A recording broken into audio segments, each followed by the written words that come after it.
Hello guys, how are you? I hope that you will be fine. Today I want to teach you double sentence. यानी कि इस video में हम सब पढ़ने वाले हैं डबल सेंटेंस। तो अगर ये वीडियो अच्छा लगेगा तो वीडियो को लाइक, चैनल को सब्सक्राइब जरूर कीजिएगा, साथ में बेल आइकन को प्रेस करके रखिएगा जिससे कि आने वाला हर एक नोटिफिकेशन आप तक जरूर पहुंचे। ठीक ना? तो वीडियो को स्टार्ट करते हैं, पढ़ते हैं डबल सेंटेंस यानी कि डबल सेंटेंस। अब डबल सेंटेंस नंबर कौन सा? 7, क्योंकि इसके पहले हम 6 डबल सेंटेंस पढ़ चुके हैं और ये डबल सेंटेंस रहेगा। डबल मीन्स दोहरा, ठीक ना? दोहरा और सेंटेंस मीन्स वाक्य, यानी कि डबल सेंटेंस का हिंदी दोहरा वाक्य। अब ये डबल सेंटेंस रहेगा फॉर प्रेजेंट के लिए, यानी कि फॉर प्रेजेंट ये 3 टेंस में बनेगा, for present, for past and for future. यानी कि इस वीडियो में पढ़ेंगे फॉर प्रेजेंट टेंस, ठीक ना? अब इसके नेक्स्ट वीडियो में पढ़ेंगे फॉर पास्ट एंड उसके नेक्स्ट वीडियो में पढ़ेंगे फॉर फ्यूचर। यानी कि एक एक वीडियो में एक एक टेंस का पढ़ते हैं ताकि आसानी से समझ में आए। फॉर प्रेजेंट टेंस, अब इसमें लिखते हैं सिंटेक्स। क्या? सिंटेक्स। सिंटेक्स मीन्स होता क्या है? सूत्र, यानी कि सूत्र के माध्यम से किसी भी डबल सेंटेंस मॉड्यूल को आसानी से पढ़ लेते हैं, ठीक ना? तो इसमें लिखेंगे सबसे पहले क्या? Subject, subject plus is, am, are plus so plus adjective, adjective plus that plus other sentence, other sentence. यानी कि इतना आएगा डबल सेंटेंस नंबर 7 के प्रेजेंट टेंस में, ठीक ना? यानी कि subject is, am, are, so, adjective, that, other sentence. यानी कि एडजेक्टिव का मतलब क्या आता है? विशेषण, ठीक ना? एडजेक्टिव मीन्स विशेषण। अब लिखते हैं सिंपटम। क्या? सिंपटम। सिंपटम मीन्स पहचान, यानी कि हिंदी वाक्य में पहचान क्या आएगा जिससे कि हम देख के पहचान लेंगे कि ये कौन सा डबल सेंटेंस है, ठीक ना? तो पहचान आएगा, सबसे पहले आएगा कर्ता। हिंदी वाक्य में क्या आएगा? कर्ता। उसके बाद क्या आएगा? इतना। उसके बाद आएगा एडजेक्टिव। एडजेक्टिव मीन्स विशेषण, ठीक ना? विशेषण। और उसके बाद है, हूँ, हो, ठीक ना? है, हूँ आएगा। इतना आएगा सिंपटम, यानी कि कर्ता, इतना, विशेषण, है, हूँ, हो। इतना देखने को मिलेगा किसमें? सिंपटम यानी कि पहचान में। जैसा कि अब लिखते हैं एग्जाम्पल, एग्जाम्पल नंबर 1 में देखते हैं। यानी कि एग्जाम्पल कुछ ऐसे आएगा, वह इतना कमजोर, वह इतना कमजोर है कि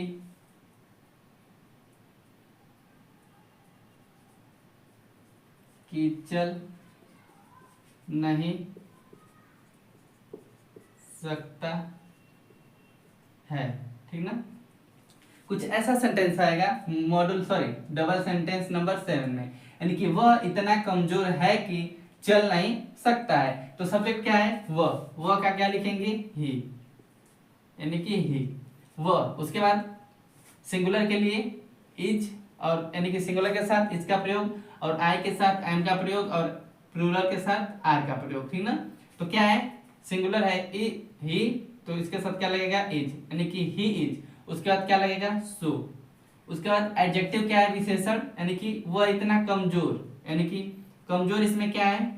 विशेषण, यानी कि यह विशेषता बता रहा है कि वह है तो, लेकिन क्या?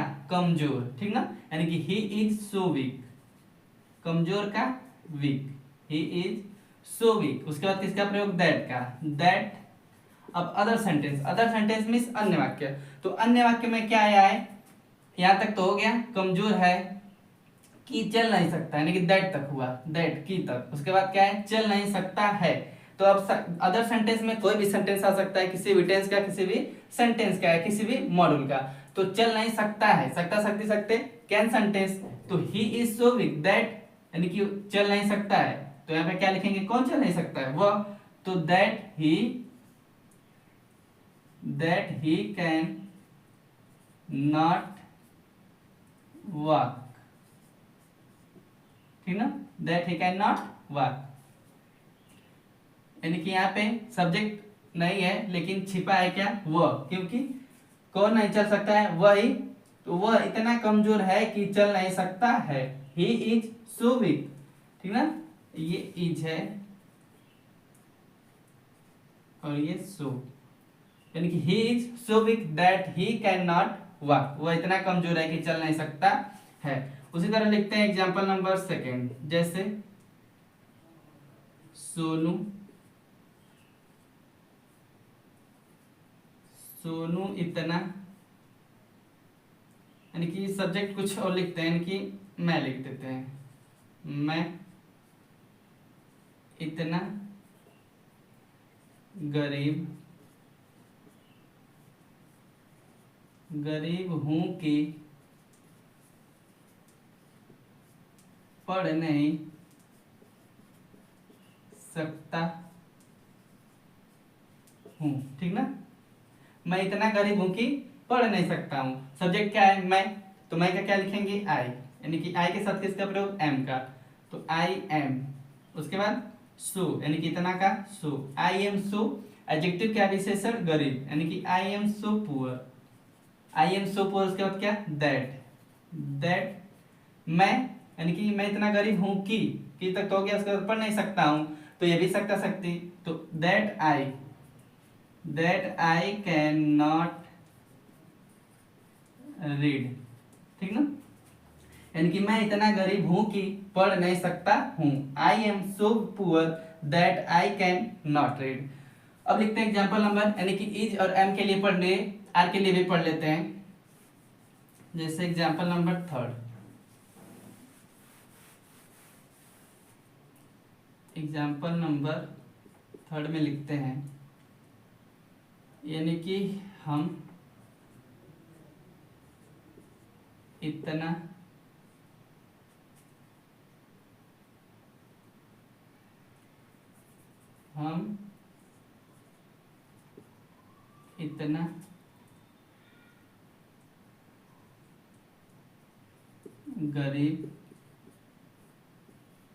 गरीब